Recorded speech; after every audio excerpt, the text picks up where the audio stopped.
Hi, it's Goddess Cecilia. Welcome to Dive Deeper. Did you know that there are so many different types of orgasms out there? There's approximately 14 to 16 depending on how you look at it.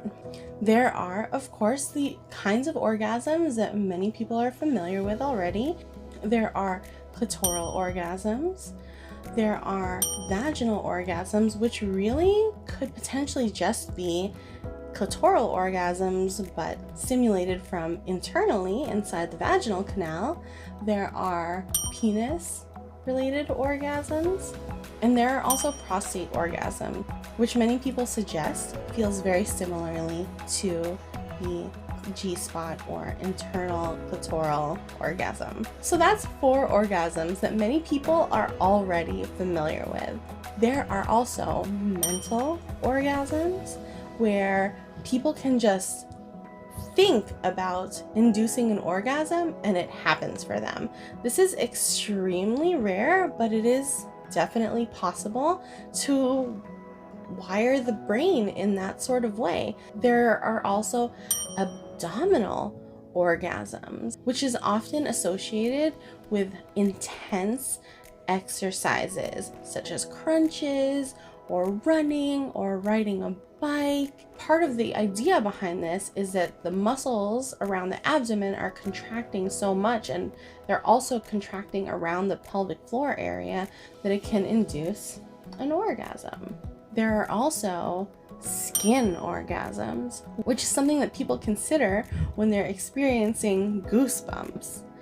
There are also orgasms that can be induced through nipple stimulation, and that's not 100% unfounded, especially considering that the area in your brain that gets stimulated during nipple stimulation is also the same area that gets turned on when the genital region is being stimulated.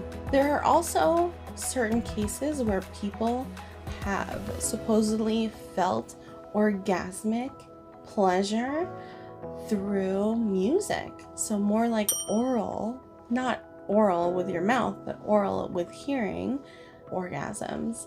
And this can happen when there is a sudden crescendo or a rise in the music that is playing to sort of simulate the sound of an orgasm in a way. There's also, of course, anal orgasms, where people can experience orgasms through anal stimulation, whether internal or external.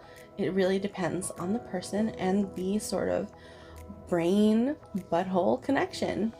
Internally, inside the vagina, there is the anterior fornix, which is the area in front of the cervix, as well as the posterior fornix, which is the area behind the cervix, towards the back of the body. Some people can feel extreme pleasure when those areas are being stimulated, either with a long dildo or with fingers and hands through fisting. Now, these areas are highly sensitive for many people, and many people don't necessarily enjoy that sensation right away. They might need a lot of foreplay, they might need a lot more stimulation in order to feel any sort of pleasure when those areas are being stimulated. So that is something to definitely check in with a partner about before attempting it. There are also multiple orgasms that can happen, and some people categorize this as a completely different kind of orgasm because it is more of a rolling sensation. It feels definitely a little different versus one orgasm where someone feels already that they're done and they don't need to have any more. There are also blended orgasms where several areas are being stimulated and can feel a little bit more intense and feel like several different places are reaching an orgasm. For example, if someone is being stimulated with their penis as well as their prostate gland, they might have an orgasm that is a blended version of the two of those orgasms. There is also the potential to orgasm just through oral stimulation alone. And I'm not talking specifically oral mouth to genital stimulation, I'm talking just kissing. There are also urethral orgasms.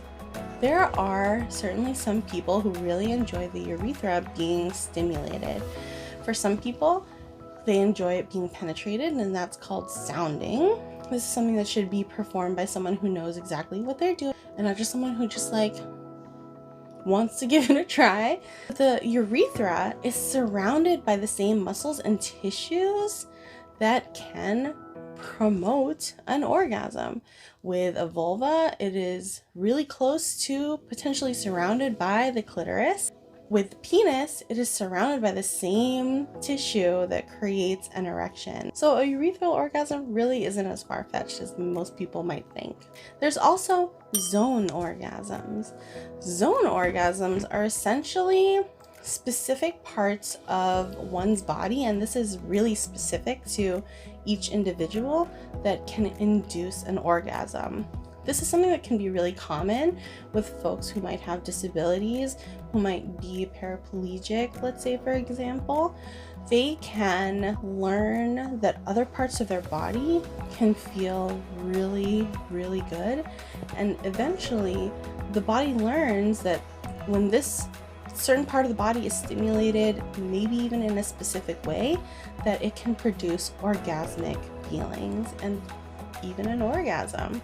One thing to know is that orgasms look and feel really different for a variety of people. So remember that it is really like to each their own, and what might feel good for one person might not feel good for another person, but we're not yucking anyone's yum here. Now, as I've talked about all of these orgasms, I want to make it really clear that these are not meant to be some sort of checklist for you to try to achieve with yourself or with a partner. These are all potential possibilities. There's so much pressure already on the orgasm that to try to accomplish all of these different types of orgasms is just going to tire you out and frustrate you. These are just a list, a potential of what is possible with the human body. This is not meant to be your bucket list of pleasure. Don't put that much pressure on the orgasm, or really on yourself.